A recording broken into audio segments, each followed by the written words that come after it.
Shalom, shalom, family.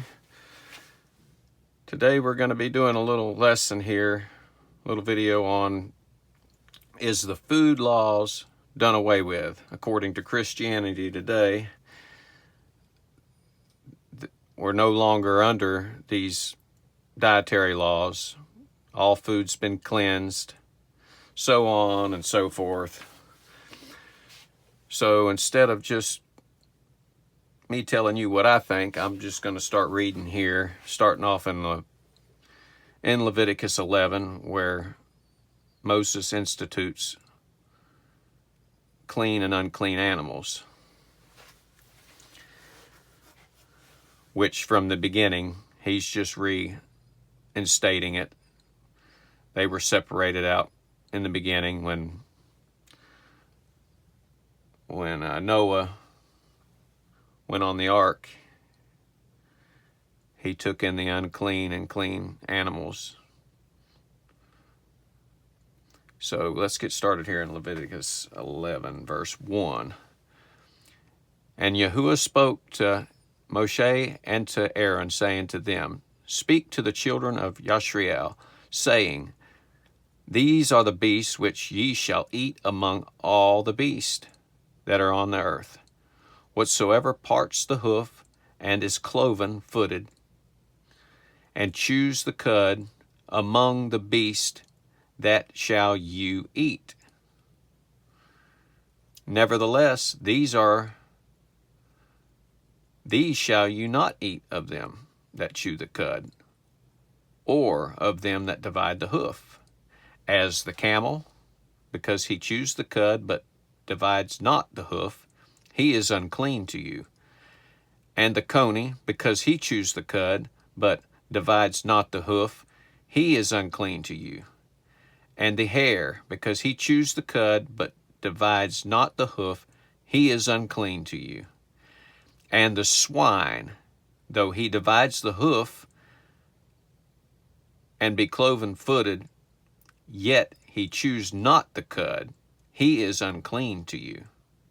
Of their flesh shall ye not eat, and their carcasses shall ye not touch. They are unclean to you. So here's Moses instating the dietary laws, which the children of Israel has to follow, which was from the beginning. But today, that these are so-called laws that are done away with. And we no longer have to abide by them. We can eat whatever we want. They were all cleansed. So now we're gonna move to Leviticus 17:13. So teachers claim today that we no longer have to abide by these laws because we're under grace now. And this was for Israel. This wasn't for the church, the so-called church. So we're going to see what Scriptures has to say about this. Leviticus 17. Leviticus 17, starting at verse 13.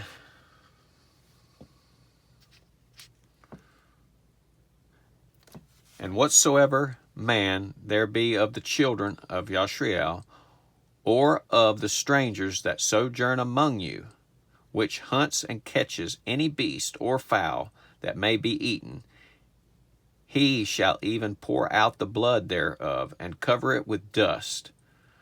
For it is the life of all flesh. The blood of it is for the life thereof.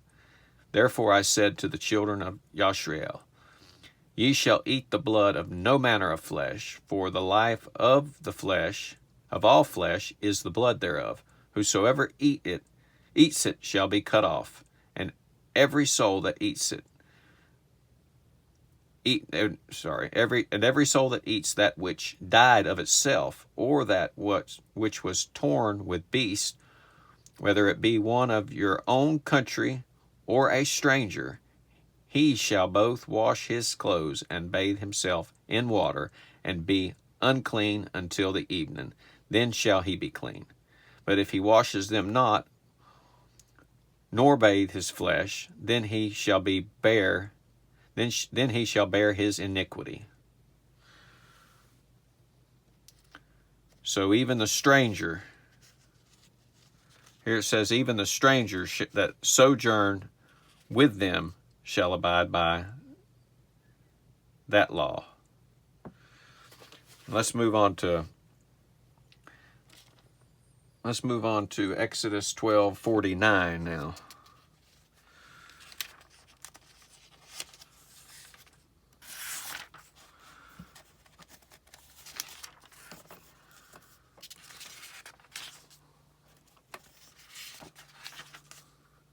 And again, I'm giving scripture here. This is not my opinion.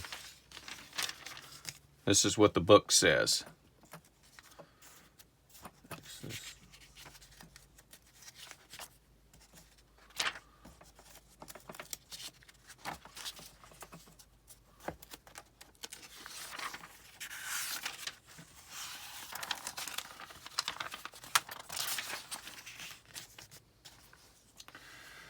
Okay, Exodus 12.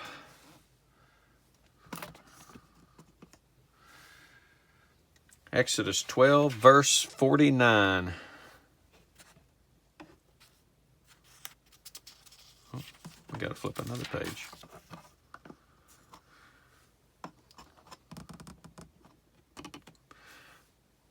Verse 49 reads, one Torah, one law, shall be to him that is homeborn, and to the stranger that sojourns among you.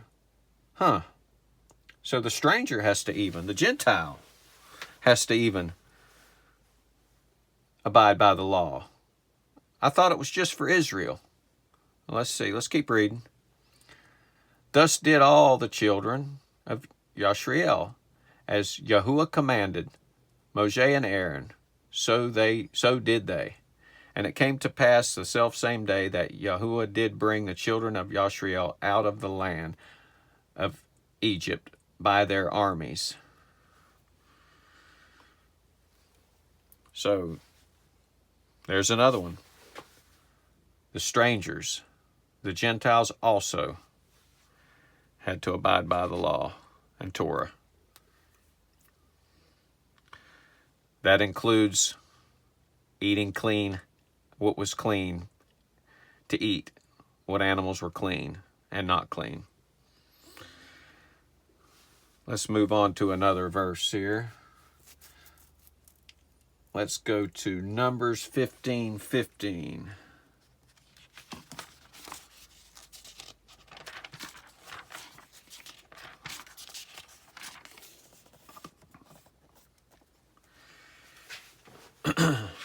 Numbers 15:15. Okay, one ordinance shall be both for you of the assembly, house of Israel, and also for the stranger that sojourns with you. An ordinance forever in your generations, as ye are. So, let me back up. An ordinance forever in your generations, as ye are, so shall the stranger before you, before Yahuah. One Torah, one law, and one manner of law shall be for you and for the stranger that sojourns with you. How clear can you get? Even the Gentiles must keep the law. We have to be grafted into Israel. But wait, there's more. There's more confirmation here. Let's go to Isaiah 56. Isaiah 56.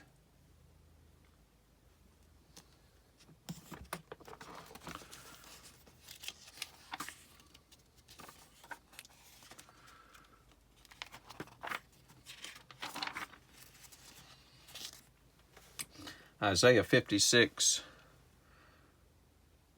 verses 4 through 7.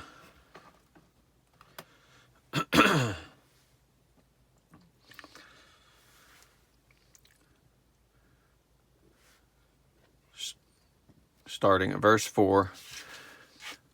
For thus saith Yahuah to the eunuchs that guard my Sabbath, and choose the things that please me, and take hold of my covenant.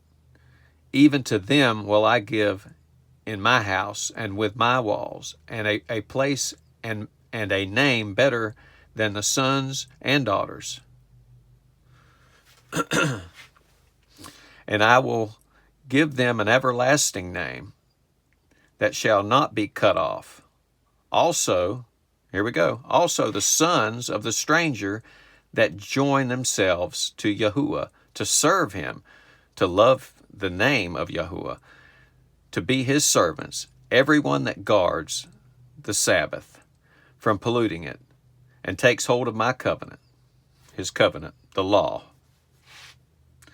Torah. Even them will I bring to my holy mountain, and make them joyful in my house of prayer. Their ascending smoke offerings and their sacrifices shall be accepted upon my altar. For my house shall be called a house of prayer for all people.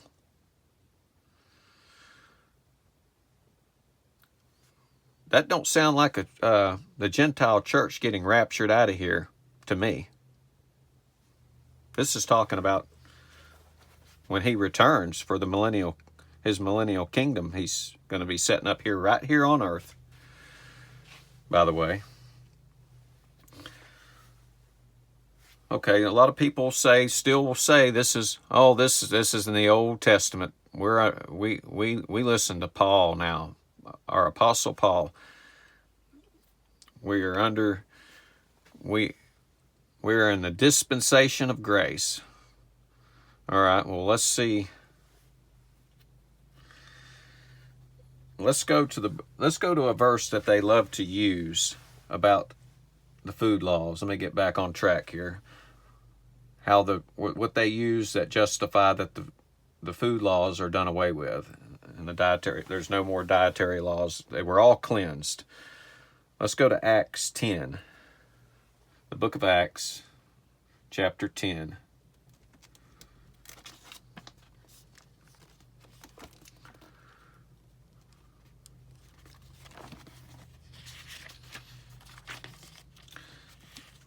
This is the verse that they love, one of the verses they love to use.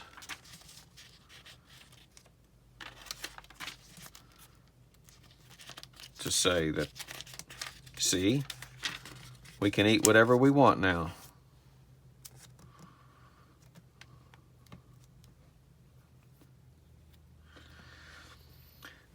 As a matter of fact, let me go to my other Bible here. I have more underlined. I'll keep this up because there's a lot here to unpackage, because people just use one verse and they don't go with the whole context of the chapter. They point right at that verse and then they stop. And many are deceived from this teaching.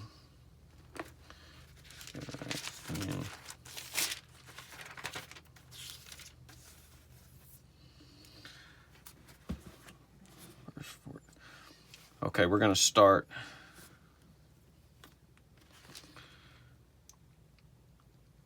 We're going to read here at verse 14. Put this up here. Verse 14. Well, actually, we're going to start. Let's start up at. Let's start at 11. Let's start at 11.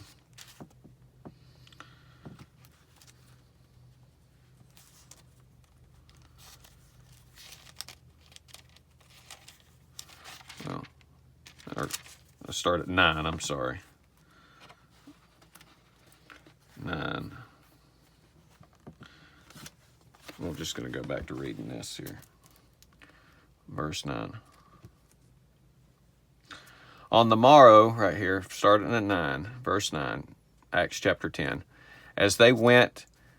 On the morrow, as they went on their journey and drew nigh to the city, Kepha went upon the housetop, Kepha's Peter, went up on the housetop to pray about the 6th hour, and he became very hungry, and would have eaten. But while they made ready, he fell into a trance, and saw heaven opened, and a certain vessel descending to him, as it had been a great sheet knit at the 4 corners, and let down to the earth, wherein all manners of 4-footed beasts of the earth, and wild beasts, and creeping things, and fowls of the air. And there came a voice to him, Rise, Peter, kill and eat. But Peter said, Not so, Adonai, Master, for I have never eaten anything that is common or unclean. And that voice spoke to him again the 2nd time, What Elohim has cleansed, do not call unclean. This was done 3 times, and the vessel was received up again into heaven. Notice it was done 3 times, and it was a voice he heard. Let's continue reading. Now, while Peter doubted in himself, he was like, What? I know I can't eat these unclean animals. So he doubted himself what this vision, which he had seen, should mean. Behold, 2 men who were sent from Cornelius had made inquiry of Simon's house, and stood before the gate, and called and asked whether Simon, which was surnamed Peter, were lodged there. While Peter thought on the vision, the Ruach, you hear that? While Peter thought on the vision, the Ruach said to him. Before it was just a voice testing him, you see? Now, while he thought on the vision, the Ruach said to him, Behold, 3 men seek you. Arise, therefore, and get you down, and go with them, doubting nothing, for I have sent them. Then Kepha went down to the men which were sent to him from Cornelius. You see, he's going, and if you can continue reading here,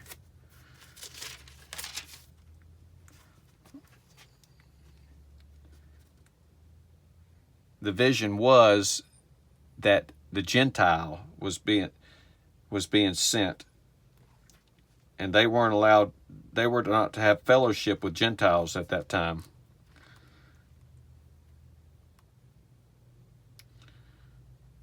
And they were considered unclean.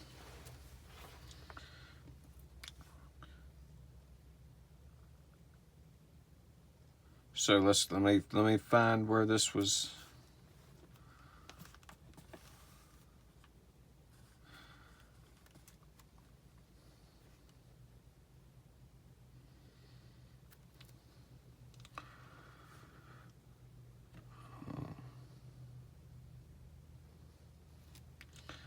Okay, we're going to continue reading, just so you get the context, that this was not talking about the dietary laws being done away with, and for him it's okay to eat unclean animals. It's not what this meant. It never meant that. There's nowhere in Scripture that these laws were done away with.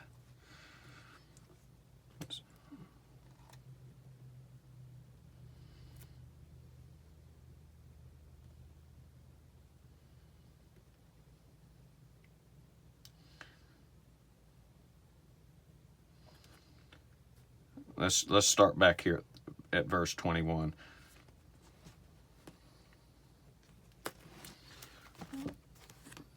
Reading.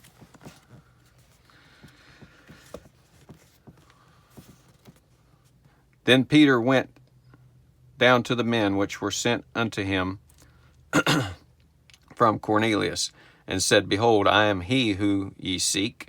What is the cause whereof you are come? And they said, Cornelius the centurion, a just man, and one that feareth Yahuah, and of good report among all the nations of Israel, was warned from Yahuah by the holy angel to send for thee into his house, and to hear words of him. Then called them in and lodged them. And on the morrow Peter went away with them, and a certain brethren from Joppa accompanied him. And the morrow after they entered into Caesarea, and Cornelius waited for them, and had called together his kinsmen and near friends. And as Peter was coming in, Cornelius met him, and fell down at his feet, and worshipped him. But Peter took him up, saying, Stand up, I myself also am a man. And as he talked with him, he went in and found many that were come together. And he said unto them, Ye know how that it is an unlawful thing for a man that is a Jew to keep company, or come unto one of another nation. But Yahuah hath showed me that I should not call any man common or unclean. Therefore came I unto you without gainsaying, as soon as I was sent for you. I asked therefore, For what intent ye have sent me? And Cornelius said, 4 days ago I was fasting until this hour, and at that 9th hour I prayed in my house, and behold, a man stood before me in bright clothing, and said, Cornelius, thy prayer is heard, and thine alms are had in remembrance in the sight of Yahuah. You see, that was the vision. That was the message. It was not about cleansing unclean animals. The same animals that were unclean from the beginning are the same animals unclean now, and it goes for Israel and the Gentiles. So there you have it in Scripture.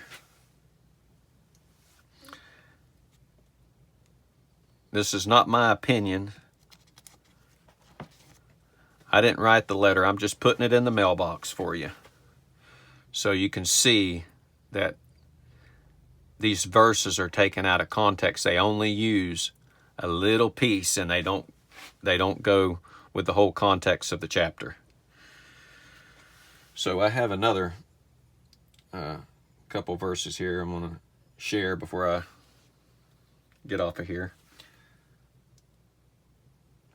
that pertains to this, the law being done away with. Let's go to Romans 2, chapter 2, verse 13.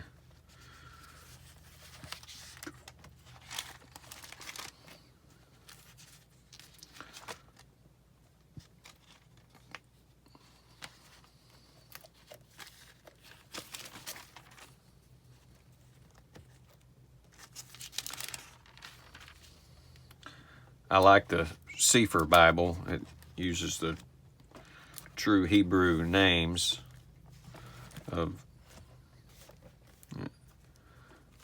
Yahuah and Hamashiach, but I got a lot underlined in the King James Version here. So Romans 2, verse 13. I have it underlined. Okay. Starting at verse 13. That's what I have underlined in orange here, if you can see it.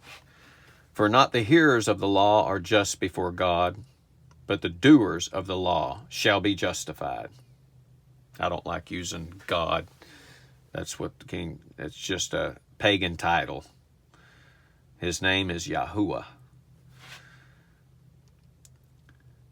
For when the Gentiles, which have not the law, do by nature the things containing in the law, these having not the law are a law unto themselves, which show the work of the law written in their hearts. You see? Not the hearers of the law are just before God, but the doers. This is Apostle Paul. And they say, we are under Paul's gospel. Okay, well, let's find out what Paul says. Let's find out what he says. To understand what he says, you got to know what he read.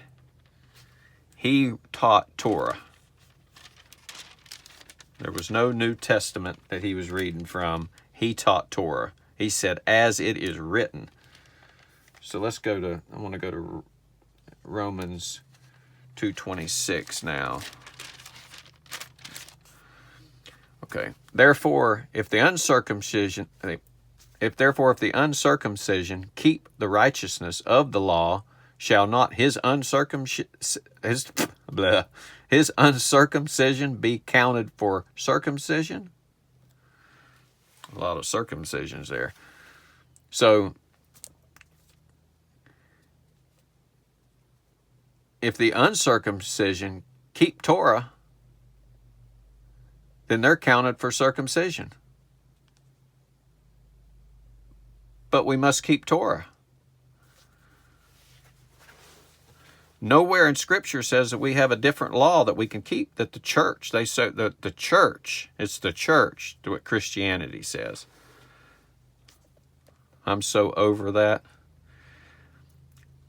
There's one law for the stranger, one law for the homeborn. That's what Scripture says. I didn't write the book. Again, I didn't write it. I'm just putting it here in the mailbox for you. Now it's like hot potato, and you're it. So let's go. I want to go a couple more here. Let's go to Romans 3 now. Romans 3:28 through 31. All this underlined so you can see. Therefore, we conclude that a man is justified by faith without the deeds of the law. Is he not? Is he Yahuah of the Jews only? Is he not also of the Gentiles? Yes, of the Gentiles also. You see? There it is again. Seeing it is one Elohim, which shall justify the circumcision by faith and the uncircumcision through faith. Okay, here we go. This is where they like to stop. This is where you won't find them even touching this verse right here. Do we then make void the law through faith? God forbid.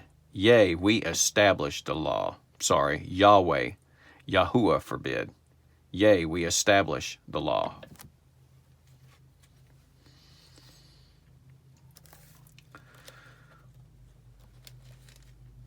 So,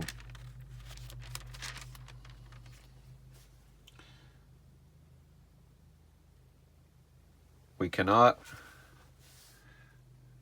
this whole doctrine, man, I just don't even know. This whole doctrine is just false that they're teaching today.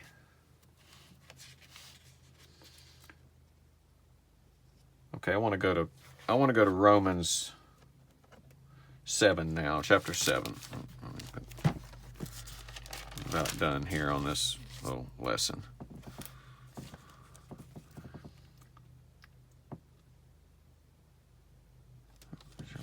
Chapter 7, verse 7. What shall we say then? Is the law sin? Yahuah forbid. Nay, I had not known sin but by the law. We'll just continue reading. I'll jump down to verse 10 here. And the commandment which was ordained to life I found to be death. For sin taken occasion by the commandment deceived me, and by it slew me. Wherefore the law is holy, and the commandment holy, and just, and good.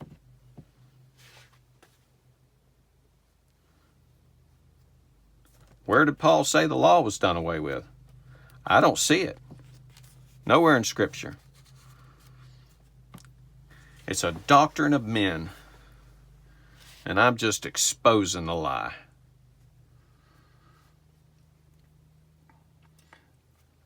I got one more verse here I want to read before I get off here.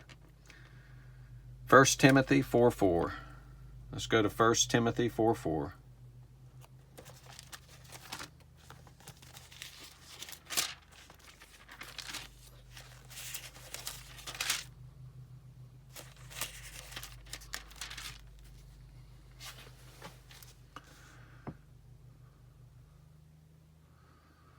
We'll start at verse 3.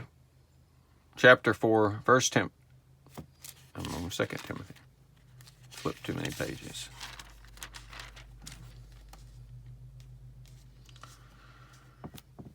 Okay.